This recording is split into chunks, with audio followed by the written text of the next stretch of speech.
Welcome back to the Educational Highway. Hey, if you've ever felt like you're just spinning your wheels, working hard but never really getting ahead financially, then this one is absolutely for you. Today, we are going to build a brand new way of thinking about your money from the mindset all the way to the moves that actually make a difference. All right, let's get into it. This quote right here, it really nails the whole idea.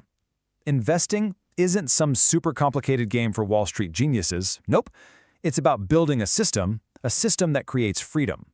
So whether you're a student trying to get a head start, a parent planning for the future, or a professional who's just ready for a real change, these principles we're about to cover are your new foundation. Okay, so before we can even begin to talk about stocks or portfolios or any of that, we have to deal with the one thing that holds most people back. It's this cycle, this trap that keeps you running in place financially. So let's break it. Now look at this. The difference here seems so simple, right? But the impact is absolutely massive. Over on the left, you've got the trap. You get your paycheck, you immediately pay everyone else, your landlord, the phone company, the credit card, and then you just try to survive on whatever's left over. The wealth mindset completely flips that on its head. You get paid, and the very first person you pay is your future self. It's a total game-changing shift in your priorities. Come on, let's be real. We've all done it. You see that new pair of shoes, that gadget you just have to have, and boom, all discipline just goes right out the window. I'm really curious, what's that one purchase you look back on now and think, man, that could have been the seed money for my future? Let me know down in the comments. So, that big mindset shift we just talked about, it leads us directly to the single most powerful habit you can possibly build for creating wealth. Seriously, if you only take one single thing away from our entire chat today, please let it be this. And here's the starting line. It's that simple. 10%. That's the target. Before a single dollar goes to anything else from your paycheck, you carve out 10% for yourself, for your investments. This isn't about depriving yourself, it's about prioritizing yourself. So the key is to make this automatic, a total reflex. Here's the game plan. Step 1, that paycheck hits your account. Step 2, before you even think about rent, you transfer that 10% straight into a separate investment account. In fact, automate it if you can. Then, step 3, you live your life and pay all your other bills with the 90% that's left. See? You're making your life fit your goals, not the other way around. And listen, don't get hung up on the number at first. If 10% feels like too much of a stretch right now, start with 5%. Heck, start with 1%. The real goal isn't the amount, it's building the habit. It's like building a muscle. Every time you do it, you get stronger, you build confidence, and that's what's going to keep you in the game for the long haul. Okay, so you've got the habit down. Awesome. Now we can shift our focus from just saving to actually growing. Investing isn't a get-rich-quick scheme. It's all about playing the long game with a solid strategy.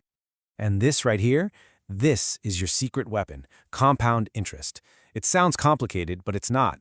It's just your money making babies. The interest you earn starts earning its own interest. It's like a tiny snowball that, over time, rolls into an avalanche. And the most important ingredient? Time. And this chart just shows the magic perfectly. I mean, look at that difference. The growth from year 1 to year 10, it's pretty good for sure. But then look at the explosion from year 10 to year 20. That's compounding in action. That's your earnings earning more earnings. The longer you let this thing work, the more powerful it gets. This is exactly why starting as early as you can is so important. So how do you actually think long-term? Well, start simple. Start with companies you already know and use. Do a little research on them. Check out their track record. And then ask yourself the most important question of all. Do I honestly believe this company is still going to be around and doing well in 10 years? Remember, you're not trying to build your entire fortune in a week. You've got a lifetime. Be patient. Hey, real quick, if any of this is starting to click for you, if you're seeing a new way forward, do us a favor and hit that subscribe button.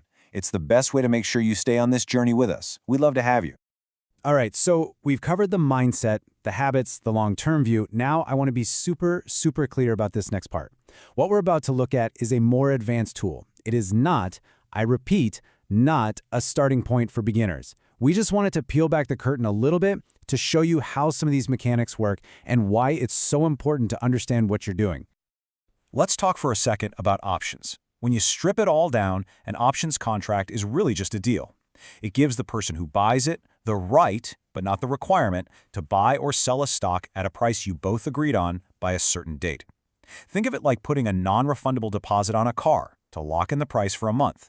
You have the option to buy it, but you don't have to. Okay, let's make this real with the example on the screen. This is for something called a call option, which is basically a bet that a stock's price is going to go up. So Yelp stock is currently trading at $36 a share. You buy an option that gives you the right to buy it for $38 a share anytime in the next 30 days. And to get that right, to get that option, it costs you 80 cents per share. So how does this play out? Well, in the win scenario, let's say Yelp stock soars to $42. Amazing. You use your option, you buy the shares for that locked-in price of $38, and you can turn around and sell them for the market price of $42. Now on the flip side, the lose scenario. If the stock never gets above $38, your option to buy it at $38 is totally useless. It expires worthless, and you lose the entire 80 cents per share you paid for it. It just goes to show how these riskier tools have a very real potential for a total loss. As we start to wrap this up, I want to ask you one last thing. For so many people, the hardest part is just getting started. So what is it for you? What's the biggest fear or barrier that's holding you back? Is it the fear of losing money? Is it just not knowing where to begin? Let us know in the comments. Just admitting what the barrier is can be the first step to finally breaking through it. And just a quick reminder, all of the material and the analysis you saw here was created by our team right here at the Educational Highway. And I really want to leave you with this. Don't get overwhelmed by the huge picture or all the complex stuff out there. Real success, especially with money, isn't about some giant lucky leap. It's about taking that one small step, like paying yourself first, and then doing it again and again, consistently. Those small things, done well, day after day, that's what builds a different future. Thanks for tuning in.